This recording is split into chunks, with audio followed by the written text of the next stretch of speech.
Eu já falei para vocês que eu não sou a melhor pessoa para introduções, então sejam bem-vindas para a segunda aula do nosso evento Mais Alto, com belos drinks.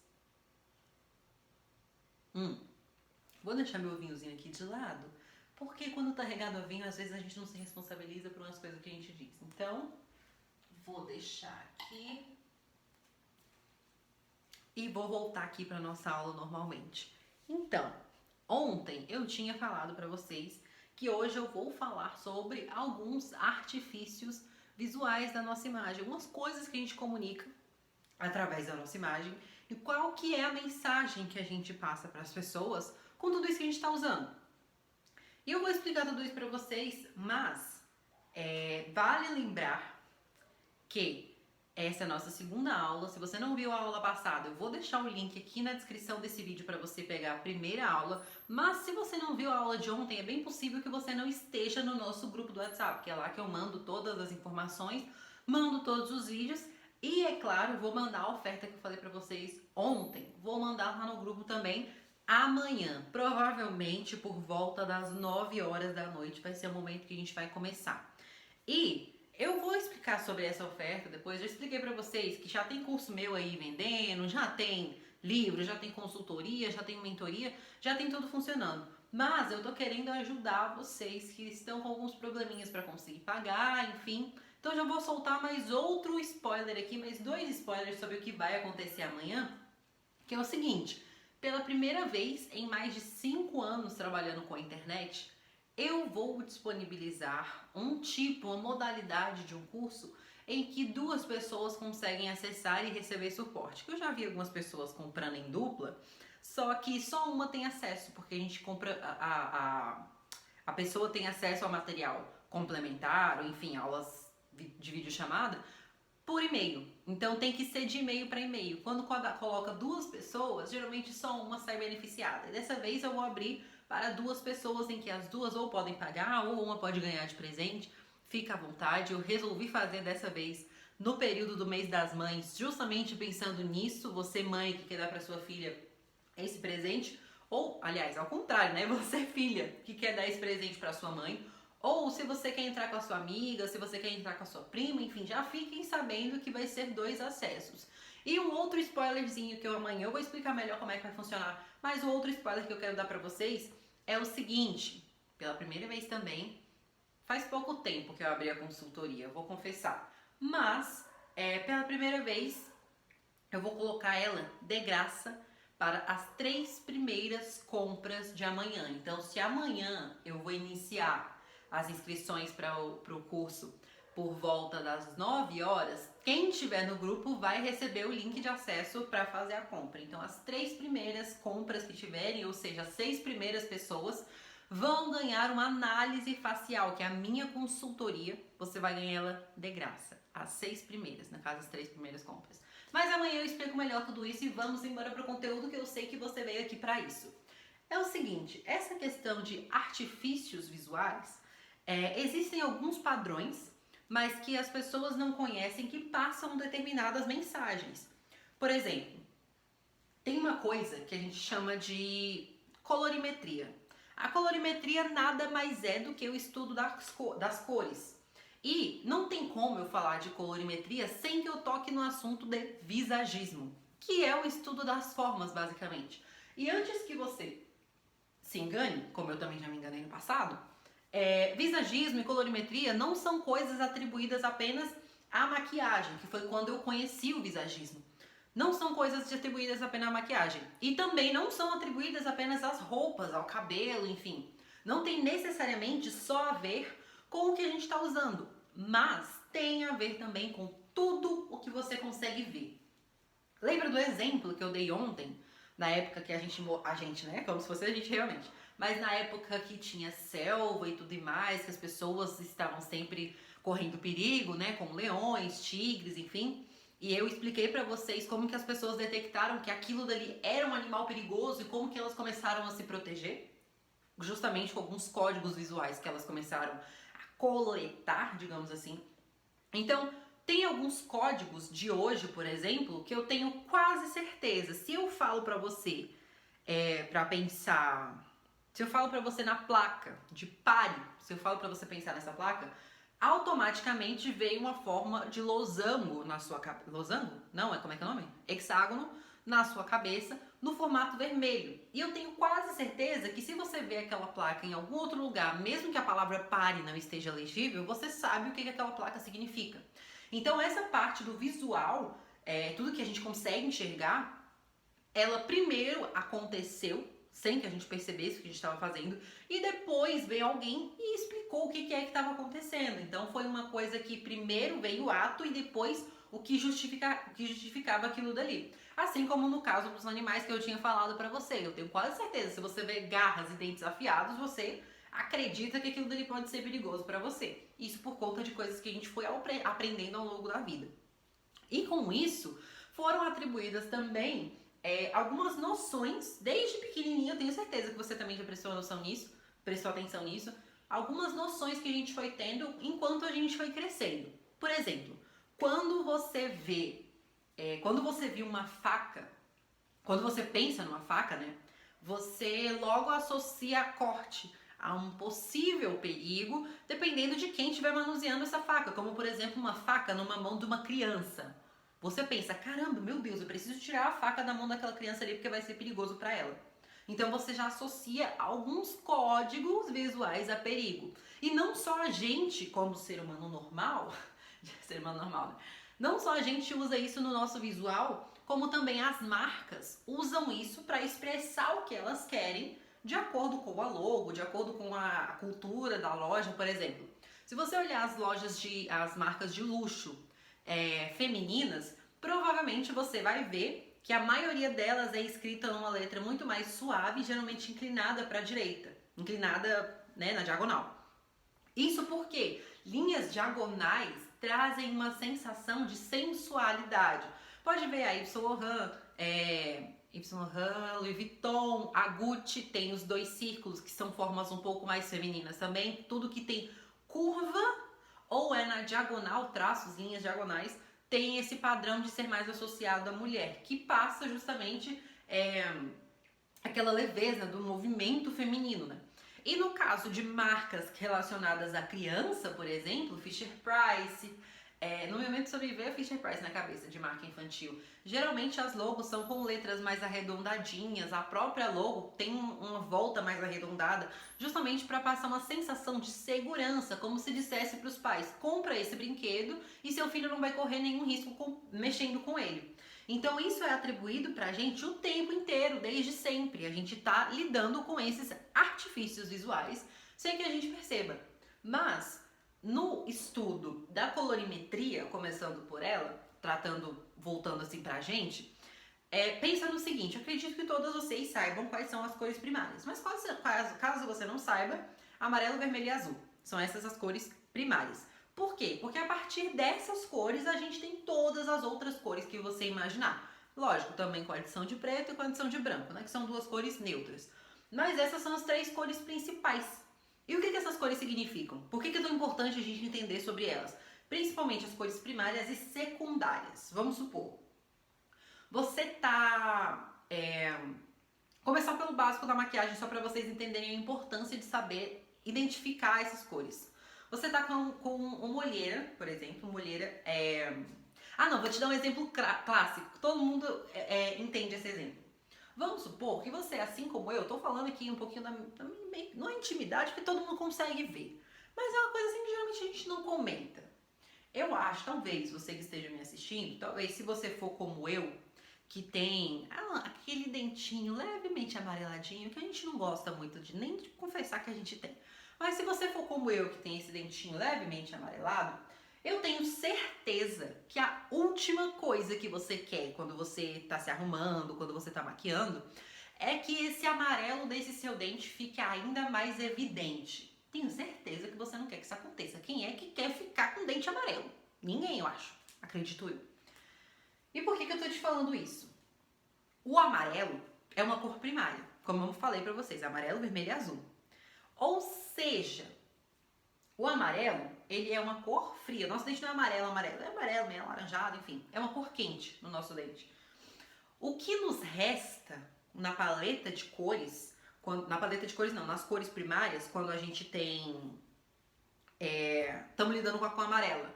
Se a gente tira amarelo, sobra vermelho e azul, quando a gente junta essas duas cores, vermelho e azul dá o quê? Dá roxo, né? A junção do vermelho e o azul dá roxo.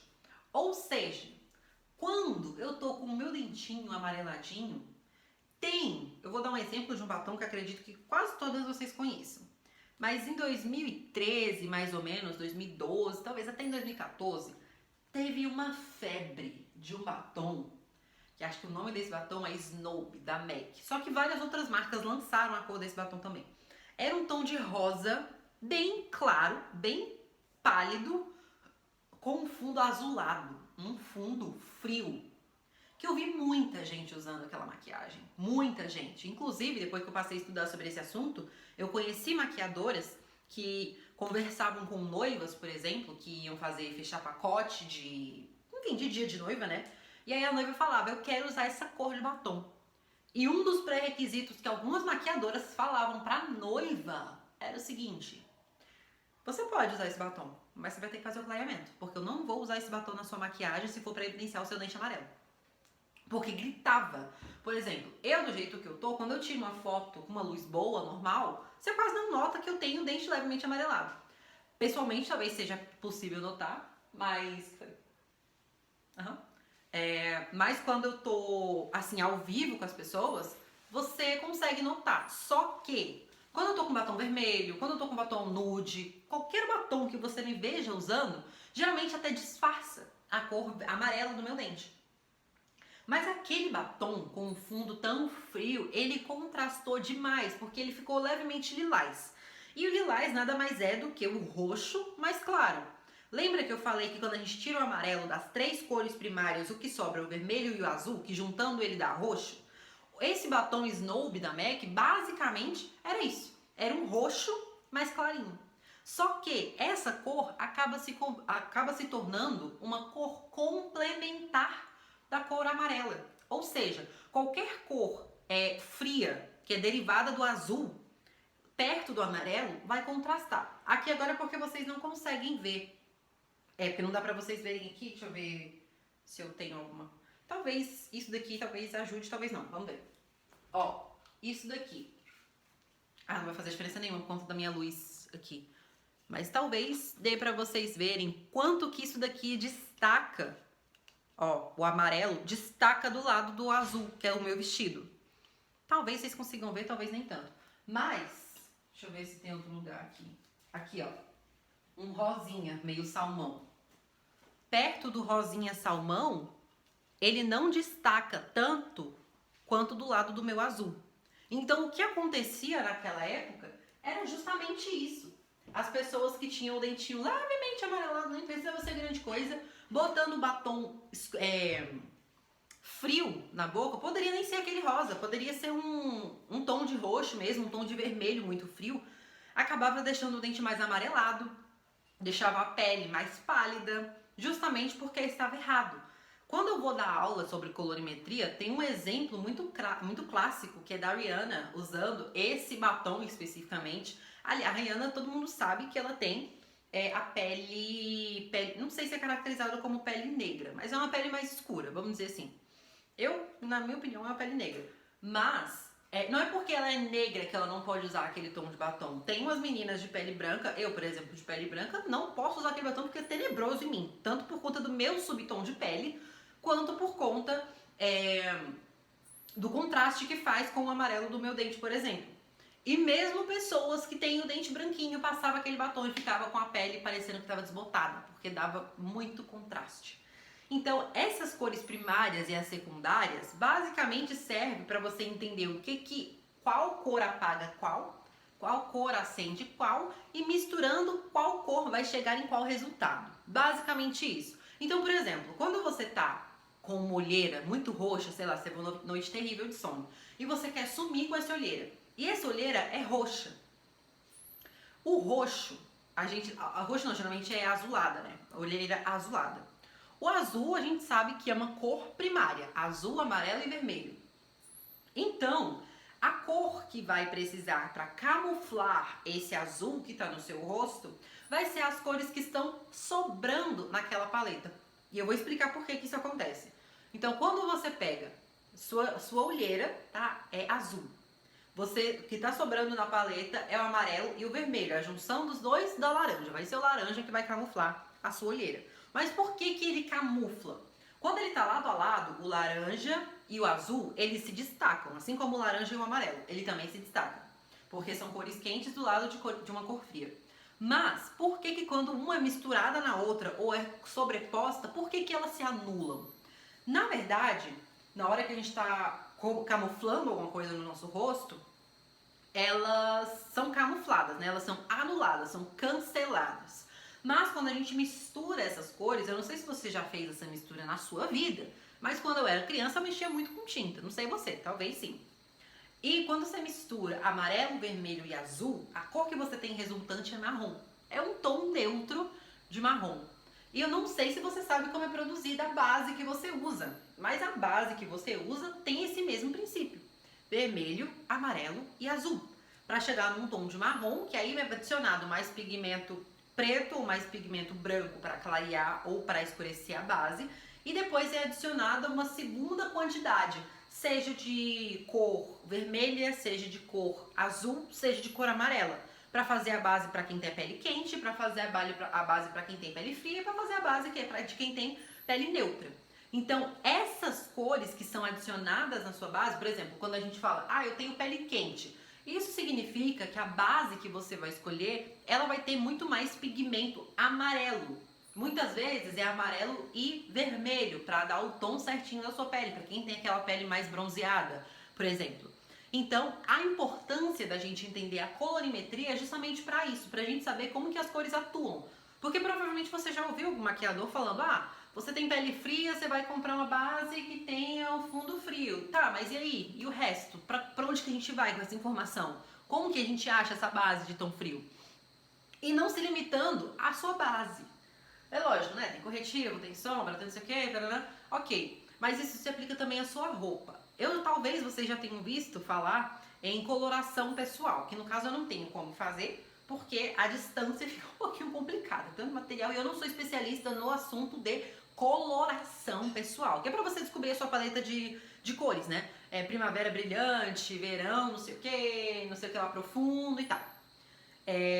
Tem uma forma meio básica de você descobrir qual que é a sua paleta, mas é assim, bem superficial, é só pra te guiar, não exclui jamais um profissional da área que entende desse assunto, mas uma das formas de você saber o que vai ficar bom em você, pelo menos próximo do seu rosto, que é o que eu julgo como mais importante, da cintura pra baixo eu não me importo tanto, mas perto do meu rosto eu vou querer no meu rosto o que me valoriza, né? O que vai valorizar ainda mais o meu rosto.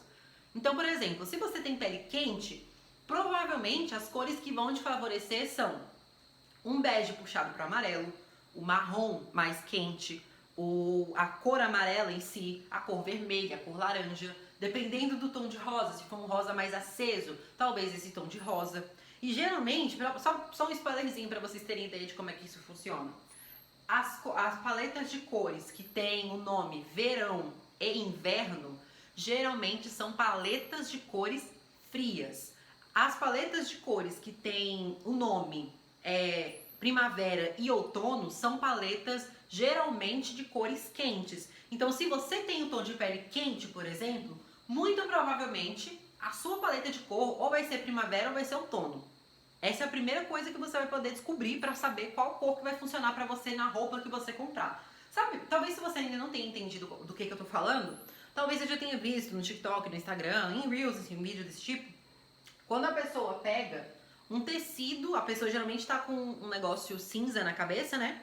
Tá com um tecido aqui na frente, aí ela solta um tecido, e aí tem outra cor de tecido, daí ela solta outro tecido, tem outra cor de tecido, pra ver qual que vai mais valorizar o seu rosto. Quando você for fazer esse teste, se você for tentar fazer com as cores que você tem na sua casa, você vai ter que prestar atenção em onde tem mais mancha.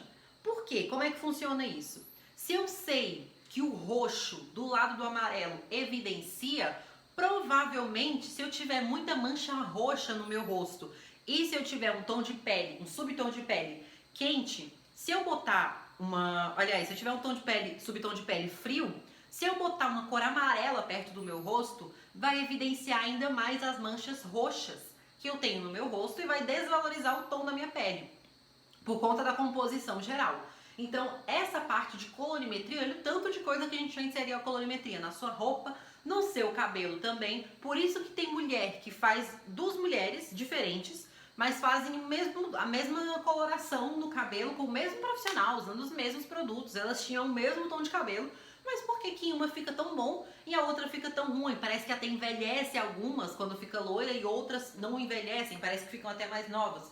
Tudo isso por conta da colorimetria. Tem mulher que vai funcionar muito bem com um loiro quente, mais aceso, mais amarelado, mais puxado pro dourado, não é nem amarelado, né? Dourado. E tem outras que vão ficar super bem com um tom perolado, aquele tom mais frio. Então até nisso a colorimetria, ela interfere. Assim como o visagismo. Quando você... outra coisa, ainda sobre dentro de colorimetria. Sabe quando você quer comprar um batom nude? Inclusive me perguntaram isso hoje no Instagram. Qual batom nude funciona melhor pra ficar... aliás, é verdade que o batom nude, numa entrevista de trabalho, ele fica como neutro? Depende. Qual é o subtom da sua pele? Qual é o subtom desse batom nude que você tá usando? Porque se você tem um subtom de pele quente e você usa um nude frio, parece que você morreu. Principalmente dependendo da tonalidade que ele é, se ele é mais claro ou se ele é mais escuro. Então, essa questão do subtom de pele, até quando você vai fazer uma maquiagenzinha básica, nada, neutra. Por que tem gente que usa quase nada de produto de maquiagem, como batom, sombra? Às vezes você vê a pessoa passando batom, você vê a pessoa passando a sombra, passando o contorno, e quando termina parece que a pessoa nasceu daquele jeito, de tão natural que fica. E aí você vai tentar fazer e você parece que tá um rebocão pesado. Por que isso acontece? É justamente porque provavelmente você está usando produtos com subtons diferentes dos tons da sua pele. A grande chave, já fica uma dica aqui importante para vocês. A grande chave quando você quer fazer uma maquiagem básica, para parecer que você nasceu assim, é usar todos os tons com base no seu subtom. Quer fazer um esfumado? Faz um esfumado marrom quente, porque você tem um subtom de pele quente. O marrom quente, para quem tem um subtom de pele frio, ele vai gritar, ele vai destacar, porque vai dar contraste. O contraste vai ficar muito grande. Então, se você quer fazer uma maquiagem super levinha, usa tons que tem o subtom igual ao subtom da sua pele. Ou mais parecido, né? Igual fica bem complicado, mas mais parecido. Tanto que no curso eu dou indicação de paleta para pele quente, paleta para pele fria, batom, tom de nude que vai funcionar para pele quente, que vai funcionar para pele fria. Eu mostro as imagens, enfim. Tudo bem explicado para vocês entenderem. É porque aqui é coisa demais que eu tenho que passar para vocês em pouco tempo, basicamente assim. Mas falando de a parte de linhas, né? A parte de visagismo especificamente falando. Deixa eu pegar aqui um pouquinho. Ai, minha água tá acabando. Acabou. Ai, Jesus. Mas enfim. Se tratando da parte de visagismo, estudo das linhas, tudo isso é apontado junto com o visagismo, junto com a colorimetria, a gente acaba chegando em um outro ponto que vocês só vão entender a parte do visagismo se eu explicar a parte também do temperamento já junto. Por quê? O temperamento, são 4 temperamentos principais que existem, que a gente usa dentro do visagismo. E para que serve esse temperamento? Através dele, sabe quando você... a junção dele com o visagismo, né? Sabe quando você olha pra cara de uma pessoa e você pensa, caramba, não gostei da cara daquela dali, tem cara de nojenta, não suporto a cara daquela mulher, não dou conta de ficar perto dela. E você nem conhece a pessoa. É um julgamento prévio ali que você faz. O visagismo explica esse teu comportamento. Quando você olha pra cara de uma pessoa, nossa, ela parece ter uma energia tão gostosa, ela é tão comunicativa, ela é muito ativa, e às vezes a pessoa nem é, mas você olha pra cara dela e você interpreta isso. O visagismo explica. Por conta dos 4 temperamentos, que é o melancólico, o sanguíneo, o fleumático, sanguíneo, fleumático e o colérico. Basicamente, cada um deles segue um padrão de cores e um padrão de formas. O que eu gosto de dar sempre como exemplo é o colérico, que é o que eu sou basicamente. Só que tem uma outra nomenclatura que eu gosto de dar que facilita mais o entendimento, que é o seguinte.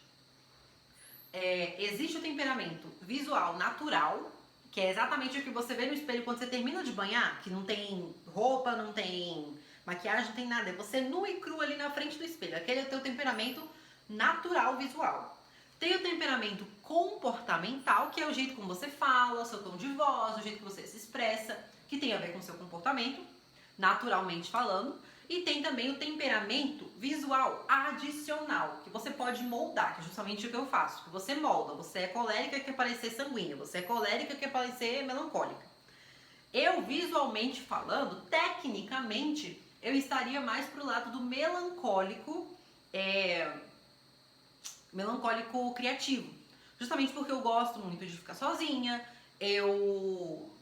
apesar de ser um pouco emotiva, ainda assim eu não me importo muito com emoções. Enfim, é um pouquinho complexo de explicar assim, sem mostrar pra vocês o que é cada uma dessas coisas. Mas, visualmente falando, o melancólico, por exemplo, esse que eu tô falando que eu sou, ele tem muitas curvas, tem um corpo bem esguio, digamos assim, e o grande forte dele é uma imagem mais emocional, mais emotiva, mais às vezes mais menina, mais infantil muitas vezes também. Então é essa imagem que eu tenho naturalmente. Só que a maquiagem que eu uso, o jeito que eu falo, o jeito que eu arrumo meu cabelo, os acessórios que eu uso, a roupa que eu uso, acaba mudando essa imagem, trazendo muitas vezes pro colérico, que é justamente o que eu sou, meu jeito de agir, o jeito de falar com as pessoas. E qual é o grande traço do colérico? Linhas retas, firmes, que passam seriedade. Como assim? No vídeo de ontem, vocês puderam ver que eu... já vou dar um spoiler do que vai acontecer no vídeo 4, tá? Na aula 4. Mas no vídeo de ontem vocês puderam ver que eu tava com uma blusa vermelha, que era uma blusa social, tá? E eu tava com uma calça social também. Essa roupa social, geralmente a imagem do colérico tá associada a isso. A uma roupa social. Sabe aquela roupa tipo terno e gravata? Mais ou menos isso. Roupas de linhas retas, corte reto, tecido fino, geralmente isso. Mas, ainda assim, tem algumas coisas do colérico que associado ao sanguíneo, por exemplo, pode trazer um visual muito mais sensual do que sério, do que imponente, sabe? Que é o visual daquela mulher mais empoderada, digamos assim. Então, essa questão do temperamento, primeiramente, todo mundo provavelmente tem todos, tá? Justamente porque, às vezes você tá com uma pessoa, eu duvido que o comportamento que você tem com seu namorado é o mesmo comportamento que você tem, sei lá, com seu pai. Provavelmente não é. E justamente o que justifica isso é o temperamento. O temperamento ele te mostra como que você age com tal pessoa e como que você age com fulano. Teve uma consultorada minha que ela precisava, o pai dela via ela muito como menininha ainda. E ela já tinha 20 e poucos anos, já estava casada, se não me engano. E o pai dela ainda tratava ela como uma menina, querendo opinar em tudo na vida dela, como se ela não tivesse mais autoridade, como se ela não tivesse autoridade na própria vida. E a gente moldou uma imagem um pouco mais colérica, para ser mais pesada, mas que não passasse a imagem de me respeita que eu sou melhor que você, para não passar a imagem errada pro pai dela. Mas a gente tirou a carinha de melancólica, que era como o pai dela via ela, e colocou ela com uma cara de colérica, para o pai dela olhar para ela como alguém de respeito e de responsabilidade. Alguém que tem segurança, alguém que tem confiança, alguém que sabe o que está fazendo. Que é justamente a mesma imagem do colérico que a gente precisa no ambiente de trabalho, independente de qual seja o seu trabalho. Então, uma das coisas que eu gosto, que eu quero que vocês entendam, que eu gosto muito de enfatizar, é que por mais que o colérico ele tenha uma mensagem, um pré-julgamento, assim, meio pré-estabelecido, de cinza, preto, branco e tal, tem gente que não se identifica com isso. Um exemplo disso é a Rafa Tozelli. Talvez se você der pra pesquisar ela no Instagram como Geração Influenciadora, você acha ela. Ela mesma estava falando, ela trabalha com internet, trabalha com marketing digital, e aí ela estava falando, uma vez ela foi fazer um lançamento, em que lançamento, para quem não sabe, é basicamente isso aqui que eu tô fazendo, sabe? Uma sequência de vídeos e no final você abre uma oportunidade para as pessoas se aprofundarem ainda mais no conhecimento que você tá passando. E ela tava fazendo justamente isso sobre marketing digital. E aí ela tava com uma imagem super imponente, toda neutra, mas de mulherão assim, bem no me toque e eu sou melhor que você. Era essa a mensagem que ela passava com a roupa que ela tava usando, a maquiagem que ela tava usando. E aí, acabou o lançamento, quando ela fechou o carrinho de compras, e ela viu que ela não tinha lucrado um centavo. Todo o dinheiro que ela conseguiu naquele lançamento só cobriu os gastos que ela tinha, que ela teve, né, para fazer aquele lançamento funcionar. Ou seja, ela não teve nada de lucro. Algum tempo depois, ela fez a mesma oferta pro mesmo público, Da mesma forma, igualzinho. Só que ela mudou as roupas e a maquiagem dela. A comunicação foi a mesma. Só que ela mudou as roupas e a maquiagem. A Rafa é aquele tipo de pessoa que não se vê com blazer preto ou branco talvez, mas não se vê com aquele blazerzinho preto, camisa social, aqueles clássicos que a gente costuma ver, principalmente em filmes, sabe? Do clássico, quando você pensa, roupa social. Toda mulher se veste mais ou menos daquele jeito. A Rafa, ela não se enquadra nisso. A Rafa, ela é muito sanguínea e ela queria colocar um temperamento colérico do qual ela não tem, o qual ela não precisa, a audiência dela não se identifica, não tem nada, não servia pra nada, no caso dela. Só que ela precisava de uma imagem imponente na hora de vender, que era o trabalho dela, e ao mesmo tempo que fosse comunicativa, que fosse extrovertida para chamar a atenção das pessoas. O que ela fez? Um blazer, já que o blazer, por ter linhas retas, traz uma imagem muito colérica, ela comprou um blazer. Um blazer rosa-choque. Ela precisava de roupa de alfaiataria, que passa uma imagem muito mais imponente. Ela comprou um short de alfaiataria. Verde. Junto com um top azul piscina. Se você vê a foto da Rafa com essas 3 peças no Instagram dela, você pensa, caraca, ela parece uma pessoa extremamente bem-sucedida, que eu posso confiar e que sabe o que está fazendo. Isso contribuiu para a imagem dela, para ela transmitir exatamente a mensagem que ela queria para o público dela. Olha, eu sou acessível, eu vou te ajudar e eu sei exatamente o que eu estou falando, mas você vai me respeitar da mesma forma. É lógico, tudo isso combinado com a comunicação, que é o temperamento comportamental, junto com o visual dela adicional, porque naturalmente ela tem cara de criança. Eu olho pra cara da Rafa e eu vejo uma criança de 15 anos, basicamente. E ela já tem 25, talvez, se eu não me engano, 24, por aí. Então, a mensagem que a gente transmite, existem alguns códigos visuais, por exemplo, quando a gente fala de seriedade, de passar seriedade, confiança, a gente pensa em duas coisas, geralmente, né? Cores neutras, como por exemplo preto e branco, e linhas retas, como blazer, blusa social, calça social, essas coisas. Para adaptar pra gente, o que a gente faz? A gente escolhe um desses pontos, que nem a Rafa. Ela é muito colorida, ela é muito brilhante, digamos assim. Então ela não se sente bem. Já vi a Rafa de roupa preta, branca, marrom escura, não combina com ela. Então ela abriu mão do preto e branco e foi para peças extremamente clássicas, como short de alfaiataria, calça de alfaiataria, camisa social, blazer, mais colorido, que combinou com o jeito dela. O jeito dela, naturalmente, de agir com uma roupa colérica, você não consegue encaixar o que a pessoa fala com o que você tá vendo. Então parece que não é ela, parece que é um personagem. Gente, personagem na internet funciona, mas não dura muito tempo. Se você não conseguir sustentar, você se quebra totalmente. E não foi a intenção da Rafa criar um personagem. A intenção dela foi passar autoridade, só que ela fez isso da maneira errada no primeiro momento. E depois ela acertou como faz. A mesma coisa quando você tá lidando com homens. Eu até falei sobre isso no Instagram recentemente. Recentemente assim, né? Quando eu tô gravando isso aqui, foi há uns 2 dias atrás. Que eu falei assim, quando você tá lidando com homens, geralmente existem alguns tipos de homens que a gente acaba lidando. Tem aquele cara meio bunda mole que, tipo assim, ele vai te colocar num pedestal. Falar que você é mulher maravilhosa, você é empoderada. Ele vai achar incrível o fato de você dizer que é melhor sozinha. E lembra que eu falei do melhor sozinha na aula passada. Só que qual é o problema, geralmente, desse tipo de homem? Que acha tudo incrível, acha super empoderado, por exemplo, você pagar a conta sozinha. Você pagar o aluguel sozinha. Você pagar tudo sozinha. Porque você é maravilhosa. Você dá conta. Você não precisa da minha ajuda. Eu acho incrível ter uma mulher do meu lado que não precisa que eu ajude com ela em nada nas contas. Não me pede dinheiro pra nada. Eu namoro com ela, moro com ela, sou casado com ela e eu não preciso pagar uma conta dentro de casa porque ela dá conta sozinha. É o tipo bunda mole, que vai procurar uma mulher forte, do tipo que defende o discurso, principalmente feminista, geralmente, mas que defende o discurso do sou melhor sozinho. E esse cara, ele vai encostar numa mulher como essa. E qual é a mensagem visual desse tipo de mulher? É geralmente o visual colérico. Você vai abrir mão do seu visual colérico por conta de um cara? Você não vai. Só que a grande questão é que do lado dele, você não precisa do visual colérico. A menos que você se sinta realmente confortável nessa posição de deixar um bunda mole e usufruir de tudo que você faz sem contribuir em nada na sua vida. Se você gosta dessa posição, mantenha.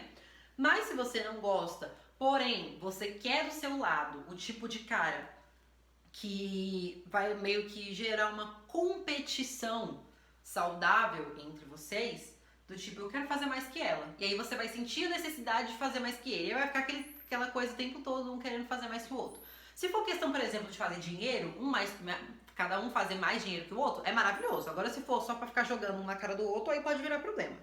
Mas, de qualquer forma, se for só pra gerar uma competição saudável, o visual sexy, por exemplo, que é um visual mulher, mas é um visual mulher que você consegue passar uma certa fragilidade, que eu expliquei pra vocês que o homem precisa se sentir necessário. Se ele não se sentir necessário ali, ele vai procurar quem precise dele. Nem que seja só pra gozar, mas ele vai procurar alguém que precise dele. Então, como eu posso dizer, esse visual da mulher sensual vai depender bastante do que você gosta, qual que é a sua personalidade. Porque uma das coisas, lembra que eu falei das marcas, Yves Saint Laurent, não sei o que geralmente tem linhas retas pra falar de sensualidade, pra transmitir uma coisa mais feminina? Então, o visual sensual, sexy, sem ser vulgar, que você vai colocar de frente de um homem para que você se sinta bem instalada, só que sem aquela necessidade de se sentir dependente dele. Então, muito provavelmente, que vocês gerem uma competiçãozinha saudável assim entre vocês em questão de trabalho. O visual que vai, a junção dos temperamentos que vai trazer esse visual para você, muito provavelmente, se você for daquelas que gostam de ser um pouco mais meiga, talvez o colérico junto com o melancólico, né, os traços do colérico com, por exemplo, a cor do melancólico, pode servir para trazer esse visual. Ou o colérico junto com o sanguíneo. Se você é um pouquinho mais atirada, provavelmente esses dois temperamentos vão funcionar muito bem para você trazer um ar mais visual. Porque uma das coisas que o colérico defende é a sensualidade. O colérico gosta muito disso. Eu, por exemplo, não gosto da vulgaridade. Eu não gosto de expor meu corpo. Mas eu gosto do sensual, principalmente com meu namorado. É o que eu gosto de mostrar pra ele. Só que às vezes, quando eu tô querendo um aproxego, tô querendo um cafuné, um negócio assim, ele passa bem ali agora. Geralmente eu coloco uma imagem um pouco mais romântica, mais melancólica, para trazer um visual mais vulnerável, para ele ter a sensação de eu quero cuidar dessa daqui, vou pegar ela para mim e vou cuidar. Só que existe uma linha tênue no lado do melancólico entre parecer uma criança, né, ter atitudes infantis, por exemplo, e você parecer vulnerável. Só que essa vulnerabilidade não é de dependência. Pode ser apenas de carência. Vou usar esse termo que pode funcionar melhor para vocês entenderem. Então, o temperamento em si, ele serve para moldar todas as áreas da sua vida. Como que você vai lidar com seus amigos, por exemplo, numa festa, provavelmente você vai precisar ser mais sanguínea. No ambiente de trabalho, mais colérica. Quando você está num ambiente que você não quer falar com muita gente, fleumático. Ou se você precisa estabelecer a paz, por exemplo, para quem trabalha no setor de RH, fleumático é necessário. Ou se você quer parecer mais vulnerável com o seu namorado, por exemplo, você vai precisar de um melancólico. Então, tudo isso, o temperamento, ele é a aplicação do visagismo com a colorimetria. Além disso, quando eu falo de análise visagista, que foi o que eu falei pra vocês que as 3 primeiras compradoras teriam, né, as 3 primeiras compras das 6 primeiras pessoas teriam essa análise gratuita, basicamente, eu analiso os pontos do seu rosto que ditam qual temperamento você tem. Não sei se vocês já ouviram falar. Nosso rosto ele é dividido em 3 partes. Terço superior, que é da linha da sobrancelha para cima. Terço médio, que é da linha da sobrancelha até a base do nariz. E o terço inferior, que é da linha do nariz até a linha do queixo. Eu vou falar uma coisa bem básica aqui, que talvez você já consiga fazer algumas análises sobre você mesmo. Quando a gente faz essa medição, tira essas medidas todas, o que elas querem dizer? Vai ter uma medida assim, em centímetros, digamos assim, da sua testa, do médio e do inferior. O que for maior vai ditar o seu tipo de comportamento. Até hoje, das análises que eu fiz, eu não errei nenhuma. Sem querer parecer me achar, sem querer me achar, mas já me achando. Nenhuma das análises que eu fiz estava errada. Todas estavam certas, pelo menos nessa parte. Principalmente o comportamento também. E o que significa? Quem tem o terço superior, maior, como é que você tira essas medidas? Tem um instrumentozinho para fazer isso, mas como eu faço análise virtual, não tem como eu fazer isso. Então o que eu faço? Eu jogo no aplicativo, geralmente no Canva, que é onde eu faço a análise, jogo no Canva a foto da pessoa assim de frente, sem maquiagem, cabelo para trás, de frente. E aí eu traço no próprio Canva uma linha aqui, uma linha aqui, uma linha aqui, uma linha aqui. Depois eu traço linhas em pé aqui, aqui e aqui. Boto uma do lado da outra para ver qual é maior, né? E aí vai sair, vai ter 3 linhas, né? Vai ter a maior, a média e a menor. Então, quem tem o terço superior maior, geralmente são pessoas que são mais inteligentes, que valorizam mais o intelecto, o terço superior. Pessoas que têm o terço médio maior que os outros dois, geralmente são pessoas mais emotivas, mais emocionais. E pessoas que têm o terço inferior maior são pessoas geralmente mais comunicativas. Além disso, é lógico, tem a leitura da junção de tudo isso. Se você, por exemplo, tem o terço superior maior, o segundo maior vai ser o seu terço inferior e o terceiro maior vai ser o seu terço médio, testa, queixo e nariz, por exemplo, só para vocês entenderem a posição de cada um. Basicamente, isso significa que, provavelmente, você é um tipo de pessoa muito racional e que costuma agir de acordo com a tua vontade, de acordo com... Ah, não, essa parte de vontade tem a ver com queixo, que eu vou explicar pra vocês o outro lado. É porque eu tô na cabeça agora, uma das minhas consultoradas que tem exatamente esse perfil. E eu já sei o resultado da análise dela. Mas de qualquer forma, terço superior mais racional, a pessoa é mais racional, o terço inferior significa que ela é mais comunicativa. Ou seja, eu, por exemplo, eu sou uma pessoa mais racional. Só que muitas vezes o que eu penso, às vezes é muito complexo, ou às vezes até uma coisa simples, mas muitas vezes eu não consigo explicar aquilo que eu tô pensando. Por exemplo, para fazer esse evento, eu tive que escrever e reescrever e já gravei. Essa aula aqui que vocês estão vendo é a primeira vez que eu tô gravando. Mas a aula 1 eu já gravei ela 3 vezes. Porque na minha cabeça eu sabia o que eu tava dizendo, só que na hora de passar pra pessoa, pra fazer ela entender, muitas vezes eu não conseguia explicar exatamente aquilo que eu queria. Hoje em dia, porque eu já sei que eu tenho esse traço, isso foi uma coisa que desde pequena eu venho tratando em mim. Tanto é que hoje as pessoas falam que eu explico muito bem. Muitas pessoas falam, né, que eu explico muito bem. Só que ainda assim, de vez em quando eu vejo que eu tenho dificuldade. Se eu gravo um vídeo e eu vi que ficou difícil de entender, eu não posto aquele vídeo.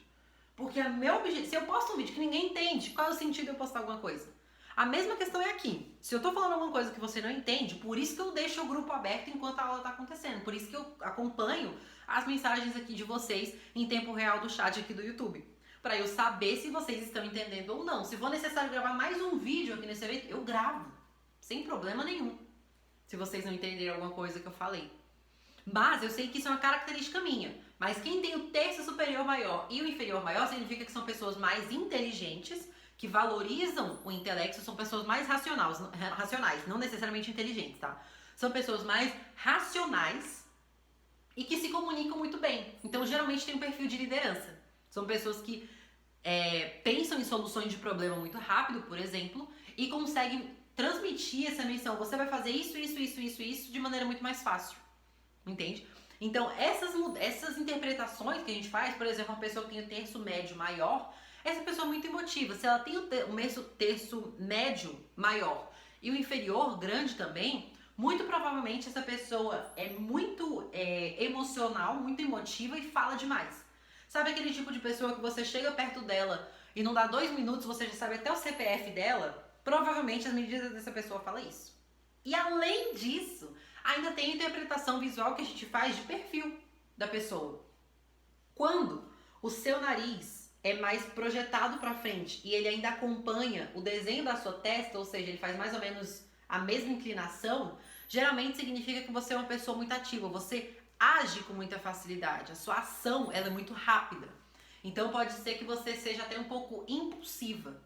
Pessoas, por exemplo, que são emocionais, têm o terço médio maior, ela é mais emotiva e ela tem essa característica da testa mais inclinada, seguindo a inclinação do nariz, geralmente são pessoas que agem por pura emoção. Que às vezes, quando a gente tá muito mal, às vezes, sabe? Muito mal assim, muito perversa, a gente acaba chamando essa pessoa de trouxa. Muitas vezes é. No caso, interpretação física, tá? Mas às vezes não é. E tá tudo certo. E tem também a interpretação que a gente faz do queixo, tá? Quando a pessoa tem um queixo muito grande, geralmente projetado pra frente, tem umas que tem projetado mais pra trás e outras projetadas mais pra frente. Quando a pessoa tem esse queixo projetado mais pra frente, significa que ela tem uma intuição muito forte. Sabe aquela pessoa que fala assim, eu senti que eu devia fazer isso? Provavelmente essa pessoa se encaixa nessa característica. Então, todas essas... Isso aqui é só o básico que eu tô falando pra vocês, tá? Tem a análise geral dos três terços, tem a análise do triângulo da vida, tem a análise dos olhos, tem a análise do nariz, a análise do formato da boca, do tamanho da boca. Quando a gente fala, por exemplo, vou dar um exemplo aqui do que acontece na consultoria. Quando a gente fala de contorno labial, por exemplo, muitas pessoas acreditam que o contorno labial é pra você aumentar a boca, basicamente, sabe? Efeito Kardashian. Mas muitas vezes não é.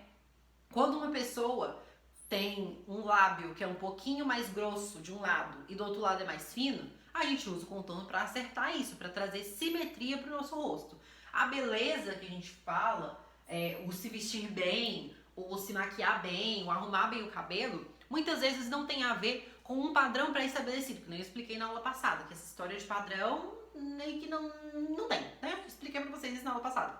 Então, quando a gente fala desses padrões visuais bem vestidos, padrões não, né? Padrão estético é uma coisa, padrão visual é outra coisa. Quando a gente fala desse se vestir bem, estar bem vestido e bem apresentado, você se importar com a sua imagem, basicamente a gente quer dizer o seguinte: tenha harmonia na tua imagem. O nosso cérebro, ele processa com muito mais facilidade imagens que são mais harmônicas.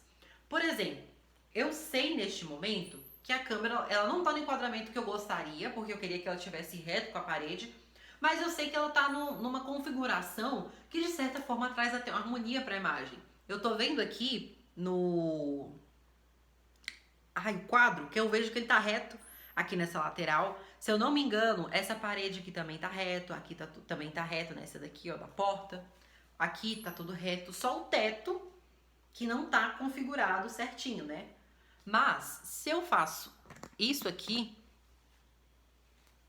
já não fica mais estranho de você ver? Não parece que a imagem tá meio errada? Não fica confortável de você assistir um vídeo dessa forma? Talvez fique uma coisa meio conceito, talvez. Mas não fica uma coisa muito confortável de você ver. Inclusive, deixa eu voltar pra cá que eu fico agoniada quando eu vejo essas câmeras tortas, assim, esses negócios. Acho que tá reto, acho que tá bom. Então, o nosso cérebro ele funciona através de padrões visuais. Então, quanto menos informação a tua imagem passa, menos informação que eu digo assim, eu antigamente, eu gostava muito de usar maquiagens ultra extravagantes e uma unha que sempre chegava primeiro que eu. Se pudesse botar neon na unha, eu tava colocando, que nem eu já coloquei. Pintei de rosa neon, laranja neon uma vez. Enfim, eu gostava muito desse tipo de coisa. Só que essas coisas transmitiam muitas informações desconexas. Por exemplo, uma roupa que falava uma coisa, um cabelo que dizia outra, a maquiagem que dizia outra coisa, a unha que dizia outro negócio e os acessórios falavam outra coisa. Então nada casava com nada. Então acabava que eu transmitia tanta imagem, eu falava tanta coisa visualmente que ninguém conseguia interpretar o que eu tava falando. Falando, né? Passando. Vou ter que botar esse sapatinho aqui porque meu pé tá doendo já, gente, perdão. Então, essa comunicação que a gente fala nada mais é do que harmonia e coerência. Então, quando você pensa, outro spoiler também que eu vou dar aqui agora, quando eu falo lá no curso, olha as aulas sobre os 7 estilos universais para você ver qual estilo combina com você. Basicamente é para você entender qual daqueles ali, são estilos que todo mundo tem, tá? Fulano de tal tem um, fulano de tal tem outro, mas às vezes não é nem para você definir o seu. Ai, gente, meu cabelo tá desfazendo penteado, não acredito que não tem desse não. Quando você está fazendo o seu estilo, você vai determinar um estilo principal e outros 2 secundários. Por exemplo, o meu estilo principal, que eu gosto, geralmente eu tô nele, quando eu tô trabalhando, por exemplo, gravando vídeo e tal, é o que eu mais gosto, mas nem sempre é o que cabe em todos os lugares e nem sempre é o que eu tenho para usar em tal local.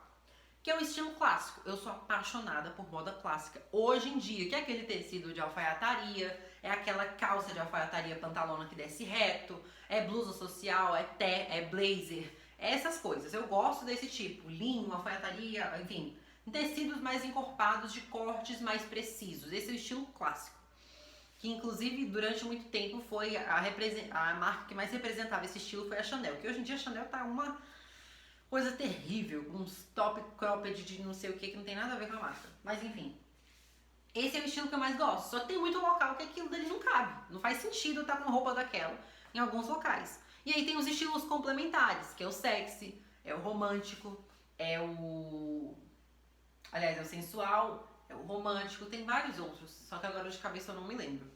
Enfim, são 7 estilos, onde um vai ser o seu base e você vai ter mais 2 complementares. Que no caso, os meus 2 complementares são romântico e sensual, que é o que eu mais gosto, que eu consigo adaptar para determinadas situações, entende? Então, essa parte do visagismo com a colorimetria, que tudo isso junta, a gente chega no temperamento, a gente consegue adaptar tudo isso para todos os estilos, e aí assim a gente consegue ir moldando, cada local você vai estar de um jeito diferente, porque naturalmente você não vai com a mesma roupa que você vai para a praia, você não vai para a igreja. Então, tem código de vestimenta dentro da igreja, tem código de vestimenta, entre aspas, na praia. Então, por conta disso, a gente acaba moldando o que a gente vai usar em cada situação para passar a mensagem que a gente quer. Por exemplo, se eu vou para uma convenção de maquiadores, eu quero que aqueles maquiadores, o melhor que esteja lá, que seja fulano de tal. O melhor maquiador que esteja lá. Eu quero que quando ele olhar pra mim, ele me veja de igual para igual. Porque eu não gosto da sensação de inferioridade. Acho que ninguém gosta. Mas eu consigo passar isso através da minha imagem. E tem gente que não consegue, tem gente que não sabe como, não é nem que não consegue, que não sabe como que faz isso. E através da análise visagista a gente faz isso. Tudo que eu faço sobre a nossa imagem é justamente pra gente moldar e passar a mensagem que a gente gostaria. Para as pessoas receberem elas intencionalmente. Você transmite aquilo para as pessoas, elas recebem e te devolvem, vamos dizer assim, exatamente da maneira como... Ih, caiu meu grão.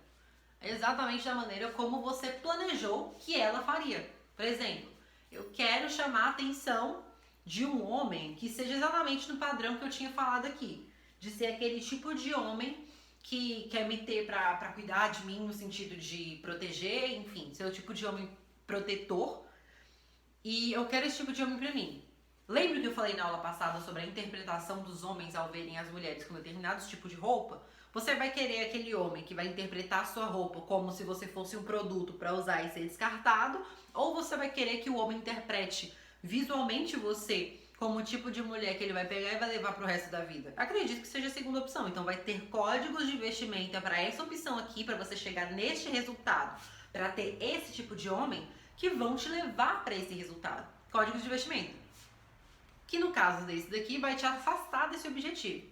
Então, a grande questão é a gente entender que, por mais que muitas pessoas não concordem com essa parte da gente moldar o nosso visual de acordo com cada situação, pra gente, seja para receber mais respeito, seja para o que for, é a gente entender que a realidade, ela é como ela é.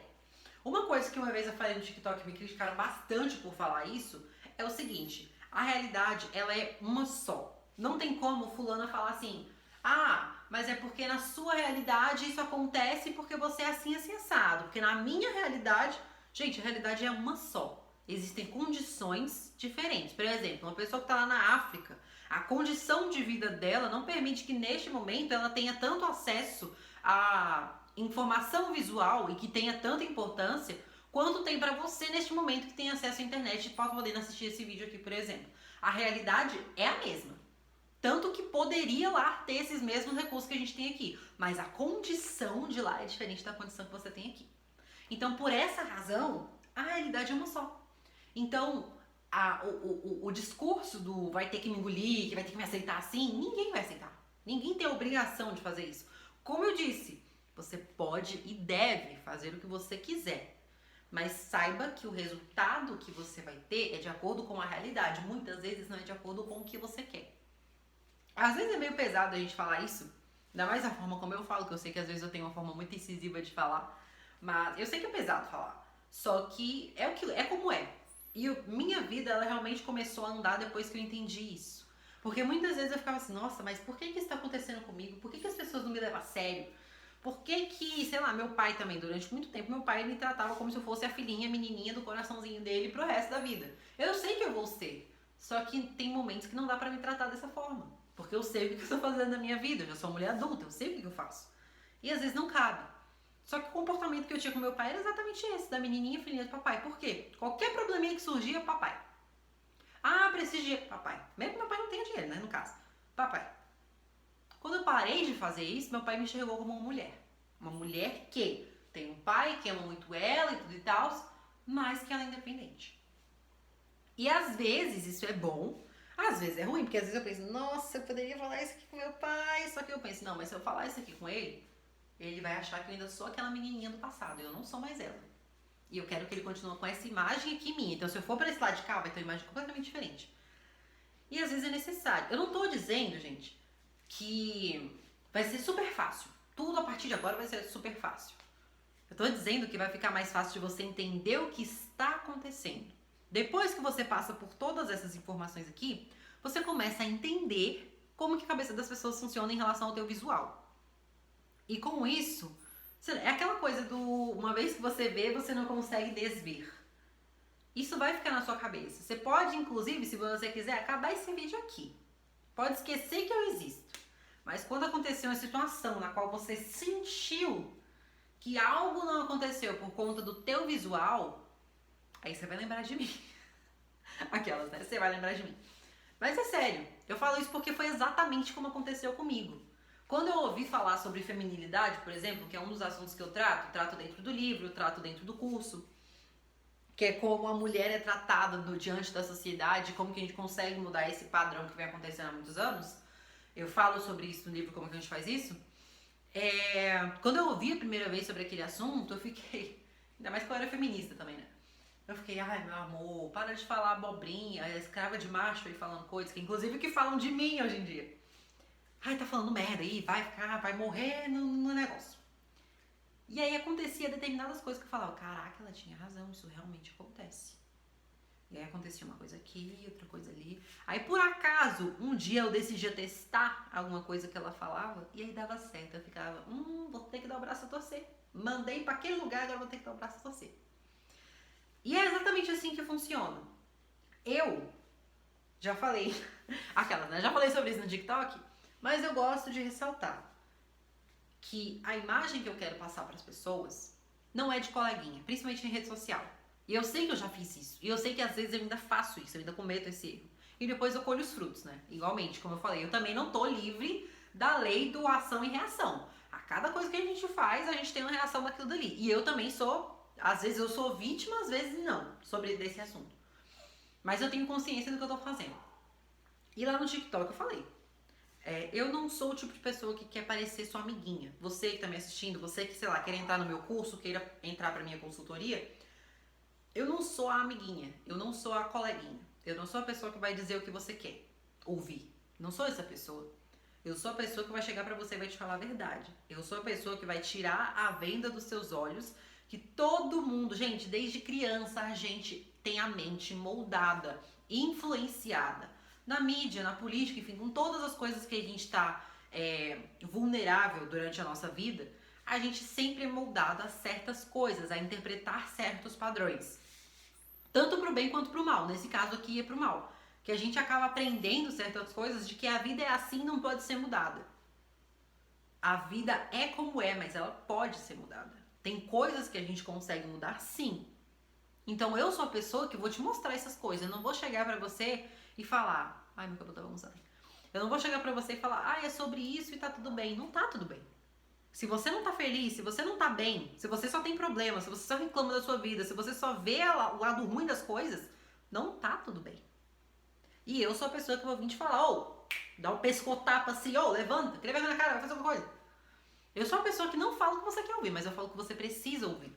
Porque eu só mudei minha vida e comecei a fazer alguma coisa quando as pessoas começaram a parar de passar a mão na minha cabeça dizendo, tá tudo bem, depois você faz, depois a vida é assim, não sei o que, acontece com todo mundo. Caguei que acontece com todo mundo, não quero que aconteça comigo, então não vou deixar acontecer. Algumas pessoas olham pra mim e pensam que eu tenho assim uma ultra confiança e não sei o que. E tem momentos que eu preciso demonstrar essa confiança. Por exemplo, se eu chegasse aqui agora com a completa incerteza do que eu tô falando, você acreditaria em mim? Você não acreditaria. Só que eu sei que pra eu te passar a mensagem que eu quero, para eu conseguir te ajudar, eu não posso apenas parecer confiante. Eu tenho que estar confiante também. Eu tenho que ser confiante. E para isso aqui que eu tô falando, eu tenho certeza do que eu tô dizendo. Só que tem momentos da minha vida, quando eu quero arriscar alguma coisa, por exemplo, quando eu entrei pro digital, todo mundo falava, arranja emprego, arranja emprego. Hoje em dia quem fala pra arranjar emprego tá procurando emprego. Mas de qualquer forma, arranja emprego, porque é mais certo, é mais seguro. E eu pensava, é mais seguro mesmo, mas eu não quero trabalhar pros outros. Contei pra vocês a história aqui de como é que foi trabalhar pra alguém, né? A história do banco, como é que foi, a história do curso de inglês, na verdade, né? Como que foi trabalhar lá. Aprendi muito, mas não quero trabalhar pra outra pessoa de novo. Então, volte e meia, eu tenho medo de algumas coisas, quando eu vou arriscar alguma coisa nova. Eu tenho medo. Só que eu sei que se eu não fizer isso, outras pessoas serão prejudicadas. Hoje, eu consigo enxergar que, assim, eu trabalho com Instagram. Instagram é uma rede social muito ingrata. Tanto pelo próprio algoritmo, quanto pelos usuários. Então, durante muito tempo, eu produzi muita coisa dentro do Instagram que eu achava que eu não tava falando com ninguém. Parecia que eu tava falando sozinha. E aí eu sumia, ninguém notava meu sumiço. Tipo assim, eu sumi e falava, voltei, tava sumida. E as pessoas ficam tipo assim, tu tinha sumido, né? Ficou uma semana fora, ninguém nota. Eu parecia um completo fantasma no Instagram. E eu olhava pra aquela rede tipo assim, velho, vou parar com isso aqui, porque eu tô fazendo, não acontece nada. Toda vez que eu pensava isso, alguém me mandava um textão no direct, falando, Nájila, você me ajudou com isso. Nájila, eu tava sofrendo de depressão, ansiedade, ansiedade e baixa autoestima. E você me ajudou com isso. Toda vez que eu bato na tecla de autoestima e de autoconfiança, eu não quero que vocês associem isso a simplesmente se ver bonito no espelho. Isso é parte do processo. Na verdade, isso é o resultado, basicamente dizendo. Apesar de ser um looping, né? Quando a gente melhora dentro, a gente melhora fora também. E como eu falei pra vocês na primeira aula, não tem como eu simplesmente chegar aqui e falar pra você usar o pincel 34 com a sombra 42 na MAC que vai dar resultado pra você. Não vai funcionar. Eu não vou mentir pra você. Eu não vou falar que simplesmente você saber se maquiar vai mudar a sua vida, porque não vai. Não mudou a minha também, não mudou a de um monte de gente. Até que você entenda pra que você tá fazendo aquilo ali. Você não precisa de nada até você entender a real utilidade daquilo ali. Então, precisar aprender a se maquiar, você não precisa, você pode até querer. Mas talvez depois dessas 4 aulas aqui, talvez depois você passe a precisar, porque você entende a necessidade dela. E é isso que eu quero que vocês entendam. Não só para vender meu curso. É óbvio que isso faz diferença para mim. No final ali, para quem vai passar o cartão para mim, faz diferença. Mas eu quero que você entenda se é realmente necessário, por que você quer e o que você quer. E eu não quero deixar nenhuma de vocês saírem daqui sem saber o que fazer. E você já sabe, Ctrl+C, Ctrl+V de maquiagem não funciona. Simplesmente botar a carcaça da Mulher Maravilha também não funciona. Então, por isso que no curso, por exemplo, no NR Academy, que é exatamente o que eu vou abrir pra vocês, eu não falo só da sua imagem, eu não falo só de maquiagem. Inclusive no MR geralmente eu não falo de maquiagem, eu falo da imagem no geral, no contexto geral. Eu falo de maquiagem no curso de maquiagem. Inclusive, outro spoiler aí, que eu vou juntar os 2 cursos em um só. Mas a forma como eu falo lá no NR é que, por exemplo, tem algumas pessoas que sentem vergonha em aparecer bem vestida. Sei lá, casamento geralmente as pessoas vão bem vestidas. Mas vamos supor que tua família te chamou pra almoçar em algum lugar. Qualquer lugar que seja, gente. Pode ser o restaurante da vendinha da moça ali da frente, da esquina. E tem algumas mulheres que têm vergonha de aparecer bem vestida. E às vezes o bem vestida que ela fala não é tipo aparecer com um vestido longo, que nem eu tô aqui, com o cabelo escovado assim pro lado, um brinco desse. Não é esse bem vestido que eu tô falando. É aparecer um bem vestido em que a sua imagem comunica que você se importou com o que você está fazendo. Como, por exemplo, botar uma calça que não seja uma calça jeans, por exemplo, já é grande coisa.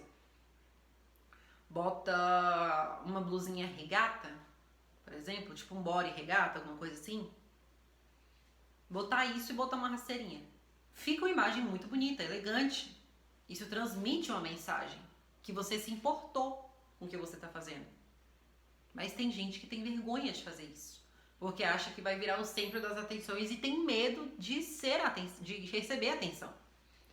Então, eu julgo, né? Eu, Nájila Rosa, isso aqui é uma observação completamente minha agora. Eu julgo a mulher como o objeto que embeleza o local. Um local que geralmente não tem mulher, você pode ver que não é um local muito agradável de você estar. Onde não passa mulher, onde não tem mulher ali habitualmente. Pode ver escritórios. Escritório que você vai, que só tem homens, você chega e fica desconfortável, não é nem pelo fato de apenas ter homens, mas é pelo fato de que aquele ambiente normalmente não tem a presença de uma mulher. E uma mulher bonita, ela embeleza o local. A gente foi deixando cada vez mais a beleza de lado porque a gente foi vendo que a gente tem que ser o que os homens são, a gente tem que fazer o que os homens são pra gente ser tão valorizada quanto eles. O que nunca vai acontecer, lembra da teoria do quadro da Mona Lisa, né? A obra original sempre tem o maior valor. Então a gente querer ser igual ao homem, não vai fazer nada com a gente. De bom, né, no caso. Então, quando eu olho pra esse cenário, quando eu vejo que a gente foi deixando a nossa beleza de lado porque pareciam coisas fúteis, porque a gente pensava o seguinte, tem manicure? Tem. Só que homem vai na manicure? Não vai, então também não vou. É perda de tempo. Se não contribui pra minha vida profissional, então é perda de tempo. Ah, homem corta o cabelo no salão, mas ele não faz escova, não faz progressiva, não faz, sei lá, tratamento no salão, não faz hidratação no salão, então também não vou fazer. Porque é perda de tempo, perda de dinheiro, então não vou fazer, porque ele não faz, ele é valorizado, então quer dizer que eu também não preciso fazer. Só que lembra que eu falei que a necessidade do homem na Terra é uma e a necessidade da mulher na Terra é outra? É exatamente isso que eu quero dizer. Pra mulher faz diferença sim, até pra você se sentir bem. A mulher é um dos seres mais visuais que a gente tem. A mulher, ela toma decisão pela emoção, pra vocês terem ideia. O homem, ele é mais racional. Ele tá preocupado com a praticidade. Uma coisa que eu falo dentro do livro também, inclusive o link do livro tá aqui também se vocês quiserem comprar. Uma coisa que eu falo no livro é que não tem nada mais útil do que o inútil. Pensa só, quando a gente passa naquelas, quando a gente vê uma cidade histórica, um monumento histórico, por que que aquela coisa ficou ali? Geralmente é um monumento muito bonito. Pensa nas cidades de interior que são conservadas, por exemplo, em Gramado, Salvador, muitos locais, né, de Salvador virou patrimônio histórico, se eu não me engano, e são casas mesmo de pessoas que moram ali, se eu não me engano. Enfim, no sul tem, Europa tem. São locais que perpetuaram porque são bonitos, são agradáveis de estar. E eu lembro de um documentário que eu vi, por exemplo, do Roger Scruton, que ele é especialista em beleza, enfim, estudo de estética. Ele faleceu em 2020, se eu não me engano, de corona, alguma coisa assim. E ele contava a história de um local, de uma rua histórica, tinha mais de 70 anos, se eu não me engano, que foi totalmente destruída para a construção de uma rodoviária. Deu 5 anos, aquela rodoviária foi abandonada. Então, um monumento, justamente porque, gente, pode ser a rodoviária de Paris. Ainda é uma rodoviária. Quem é que gosta de estar numa rodoviária? Ninguém gosta de estar numa rodoviária. Então, com o passar do tempo, as pessoas foram parando de descer naquela estação, as pessoas foram parando de ir para aquele local, então ele foi caindo em desuso. Então, um monumento de 5 anos destruiu 70 anos de história. E em 5 anos ele perdeu totalmente a utilidade. E geralmente os prédios públicos, enfim, prédios novos que são construídos, eles não duram muito tempo, pelo menos não em utilidade. Então eles tiram a parte histórica e a parte bonita da cidade para construir algo mais útil, mas em pouco tempo aquela utilidade dela é acabada, porque ninguém mais usa. Agora vai olhar as cidades históricas, quanto tempo elas estão ali? Por que você acha que elas continuam ali? Serve pra nada, mas é bonito. Inclusive no livro eu faço uma dinâmica de imaginar que você mora em Paris, trabalha em Paris e em contraste você mora em São Paulo e trabalha em São Paulo.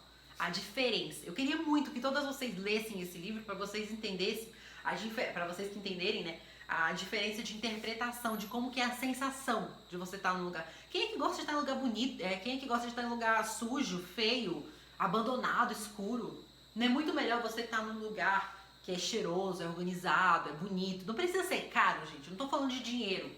O problema nunca foi dinheiro. A grande questão é o que a gente faz. Por exemplo, tenho que comprar uma calça, por exemplo. Falando de estilo, voltando para nossa imagem. Tenho que comprar uma calça. Você tem a opção de comprar uma calça bonita, que vai te valorizar, e comprar uma calça feia, que não vai te valorizar. é o mesmo preço. Muitas vezes é o mesmo preço. É lógico, gente, eu entendo que às vezes um certo bom gosto, muitas vezes acaba sendo mais caro. Mas se for parar pra pensar, muitas vezes uma calça de R$ 200 que você compra, ao invés de comprar aquela calça jeans básica de R$ 70, essa de R$ 200 que você compra, às vezes você consegue usar ela para tantos lugares durante tanto tempo na sua vida, porque você comprou de um tecido melhor, que aquela calça de R$ 70 você tem que comprar 3 vezes ela para durar o mesmo tanto que durou naquela outra calça. Então a questão é você saber o que, como e quando comprar, que inclusive eu ensino isso também. Mas principalmente, não pense que o problema é dinheiro. Antes de você pensar em gastar dinheiro e comprar alguma coisa para você, pense em como você quer ser tratada. Como que você quer que as pessoas te vejam? As pessoas têm um preconceito sobre roupa, sobre maquiagem, sobre cabelo, que é um senso natural, é um senso comum. É lógico, varia, por exemplo, daqui pra Coreia vai mudar, daqui pro Japão vai mudar, daqui pros Estados Unidos vai mudar. É óbvio que muda. Mas geralmente quando a gente pega no pé dos clássicos que eu digo assim, tem o jeito clássico de se vestir, tem o jeito contemporâneo de se vestir, tem o jeito casual de se vestir. Sempre esses traços eles permanecem. O que a gente muda é de acordo com a nossa personalidade, tanto para roupa quanto para maquiagem. Então tem traços que são universais. Os 7 estilos universais não tem esse nome à toa. É esses estilos em todos os cantos. Mas cada cultura adapta certos detalhes para fazer parte daquela cultura, característica daquela cultura. Então, o visagismo e a colorimetria, eles são usados, eu pelo menos, da forma como eu gosto de ensinar, eles são usados junto com o temperamento, que através dele a gente faz os seus traços, molda o seu jeito, né, de acordo com quem você é, para expressar isso visualmente. E tem gente que quando vê a análise e vê que as pessoas interpretam ela daquele jeito, não gostam. Por exemplo, o caso de uma consultorada minha que tinha um jeito de falar, um jeito de andar, um jeito de se vestir, um jeito natural dela, extremamente melancólico. O que era problema para ela no trabalho. Ela falou, Nájila, eu quero tirar esse trem, pelo amor de Deus. Como é que eu faço? Moldamos uma imagem para ela. E eu achei fascinante o jeito que aconteceu com ela. Eu espero que em breve a gente consiga. Porque uma das coisas que mais chateava ela em relação à autoestima era justamente o corpo. Porque ela é uma mulher que estava acima do peso. Na verdade, está no processo, né? Está acima do peso. E ela achava que não tinha como ela ficar bonita, ela ficar elegante, que ela gosta muito, ela acha muito bonito o estilo clássico, por exemplo. Ela achava que não tinha como ela ficar assim e trabalhar com o estilo clássico. Até que eu falei pra ela o básico. Gente, o básico.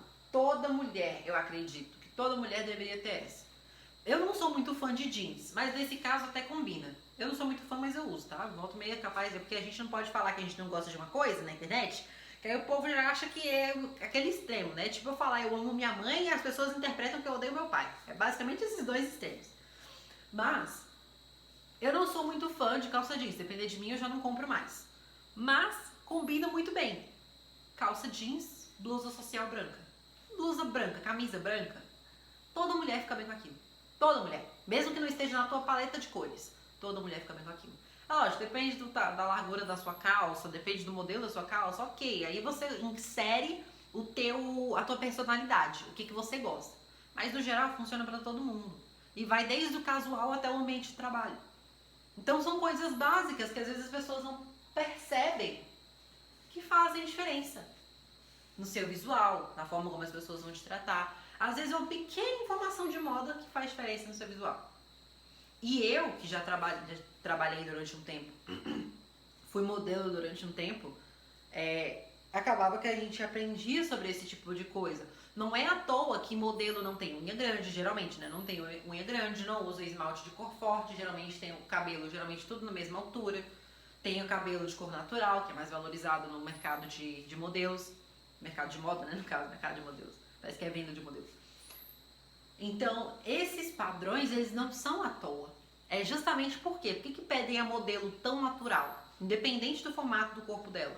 Pedem ela natural porque é mais fácil de você moldar qualquer personalidade em uma tela limpa, no caso, natural. Então, por conta disso, é por isso que eu, Nájila Rosa, valorizo muito o cabelo em tons que são mais reais, que não são cores fantasia. como rosa, azul, verde e tal. Eu valorizo mais, eu acredito que é mais fácil você moldar qualquer imagem quando você tem uma cor natural de cabelo. Não significa que, por exemplo, eu que sou morena, não significa que eu não posso ficar loira. Como eu expliquei pra vocês, a colorimetria ajuda até a definir a cor ideal do seu cabelo. Mas, quando eu tô se eu fosse loira, por exemplo, teria como eu moldar, sim, com bastante facilidade, diversos estilos, os 4 temperamentos em mim com a cor do meu cabelo. Porque é um cabelo natural, a cor de um cabelo natural. Não é uma cor fantasia, a cor fantasia é mais difícil de você moldar. É errado? Não é, mas é mais difícil de você moldar. É possível? Sim, mas é mais difícil. Então, tudo isso que eu falei aqui pra vocês é o básico do básico para você entender como que funciona esses artifícios visuais. Quais são eles? Colorimetria e visagismo aplicado ao temperamento. Quando a gente fala de trabalho, por exemplo, quando a gente fala de... Nossa, você passou aqui como se estivesse quase se fundindo na parede de novo. Relaxa, não dá pra ninguém te ver aqui não. Meu namorado passando aqui, gente, relaxa. Então, quando a gente fala de... Já tô perdendo a linha de raciocínio, olha. Ele acaba com... Ele tira minha atenção. Mas, quando a gente fala de artifícios visuais, é a junção da colorimetria e o visagismo aplicado ao temperamento, mas, inclusive, vai entrar um módulo novo no NR, que já fica o spoiler pra você também, pra quem trabalha com a imagem, tipo, quem trabalha no digital, por exemplo, independente, se você mostra o seu trabalho, você expõe o seu trabalho no Instagram, em redes sociais, essas coisas assim, tem uma coisa chamada... Como é que é o nome? Arquétipos. Talvez você já tenha ouvido falar, porque já tá ficando bem famoso, bem popular. Só que o povo generalizou tanto essa coisa de arquétipo, que tem arquétipo até da Cleópatra, que eu não sei nem o que é isso, pra ser bem sincero. Eu conheço os arquétipos de Carl Jung, basicamente. Os outros eu não faço ideia do que seja. E esses arquétipos têm o arquétipo do bobo da corte, tem o arquétipo do governante, tem o arquétipo do cara comum, são 12 arquétipos. E esses arquétipos a gente consegue moldar pra gente transferir pra audiência, né, pra quem trabalha com internet, pra gente transferir, pra quem expõe o trabalho na internet, né, transferir a mensagem que a gente quer de forma ainda mais certeira, que é basicamente a junção de um estereótipo, por exemplo, o governante. O que você pensa no governante? Terno e gravata. É tipo a imagem do advogado. É a junção de um estereótipo, tanto de comportamento, de tom de voz, tudo, com um temperamento, que no caso seria o seu temperamento atrelado a um estereótipo. Tem o estereótipo da mulher sensual, tem o estereótipo do governante, que é a pessoa séria, tem o estereótipo da pessoa mais extrovertida, que é o bobo da corte, tem o estereótipo da pessoa normal, que é a pessoa comum, que se identifica com mais pessoas, e tudo isso molda a tua comunicação. Então, para vocês verem a importância da imagem, ela está dentro de tudo. Você se importando ou não, você ligando ou não, você acreditando ou não, ela tá ligada a tudo. Acontece dentro de tudo, em todos os cenários da sua vida, em todos os setores da sua vida. Então amanhã eu vou mostrar pra você como. Hoje eu falei o que são. Amanhã eu vou falar pra você como que você coloca tudo isso em prática. Como que você vai moldar tudo isso a você. Porque se fosse simplesmente para eu chegar aqui, eu mostrar uma foto para você com vários padrões diferentes e falasse seja isso, isso, isso, isso, isso, basicamente seria o Ctrl+C, Ctrl+V, que eu já falei para vocês que não funciona. Então o importante, a grande questão de você entender de imagem pessoal é você entender que ela é pessoal, ela é individual, ela tem características específicas, tanto que eu fiquei muito tempo sem abrir vaga de curso da forma como eu tô fazendo aqui agora, para não chamar tanta atenção para curso, porque eu vi que a forma como eu estava fazendo antes não estava sendo tão eficaz, estava sendo mais eficaz na consultoria. E agora, a forma como eu consigo passar para vocês, eu consigo transmitir, colocar essa eficácia, digamos assim, no curso também. É óbvio, a consultoria é totalmente personalizada, não tem nada a ver com o curso. Mas no curso você já consegue fazer isso sozinha na sua casa. Vai levar um pouquinho mais de tempo, sim. Mas, por exemplo, nossa, esse vídeo tá cheio de spoiler. Como, por exemplo, minhas alunas do Making 7, que é meu curso de maquiagem, ele se chama Making 7, justamente porque elas conseguem ter resultado de maquiagem em 7 dias de curso. Tem aluna minha que teve em 2 dias de conseguir fazer a maquiagem que ela usa pro dia a dia, para trabalho, enfim. Precisava passar uma imagem mais colérica e ela conseguiu mudar isso para um temperamento melancólico.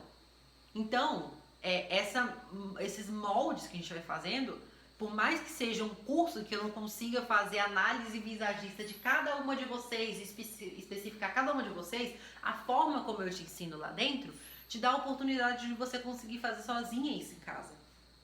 Então, fiquem atentas amanhã. Já falei pra vocês, provavelmente eu devo abrir as vagas por volta das 9 horas da noite e as 3 primeiras compradoras, no caso as 6 primeiras alunas, vão ganhar análise visagista de graça. Só a análise custa R$ 997 e vocês vão ganhar isso de graça, as 3 primeiras, né? No caso, as 3 primeiras compradoras, as 6 primeiras alunas vão ganhar isso de graça. E vocês não vão pagar nada desse valor dos 997, tá? Vai ser bem menos o valor do curso. Ou seja, basicamente, estamos falando aqui do curso de maquiagem, de automaquiagem, desde o iniciante até avançado. Estamos falando aqui de um curso de desenvolvimento pessoal e de imagem feminina. Estamos falando aqui de um curso de estilo, de moda, dos 7 estilos universais. Estamos falando aqui também do meu livro Prazer Mulher, que vai de graça para vocês também. Mais alguns bônus que amanhã vocês vão saber quais são. E essa análise facial também de R$ 997. Só para vocês terem uma ideia, eu falei para vocês que vocês iam levar cerca de R$ 3.000 em conhecimento, em conhecimento, né? Curso, enfim, várias formas. Quase R$ 3.000. Só para vocês terem ideia, se você abrir hoje o site najdarosa.com.br/NR Academy/Making7, você vai ver que o NR Academy hoje ele está custando R$ 867 e o Making 7 ele está custando R$ 496, 467, alguma coisa assim, reais. Só os dois juntos já dá mais de R$ 1.000 e você não vai pagar nem metade disso. Beijo, aquelas, né? Deixa eu só conferir aqui se tá faltando alguma coisa pra vocês.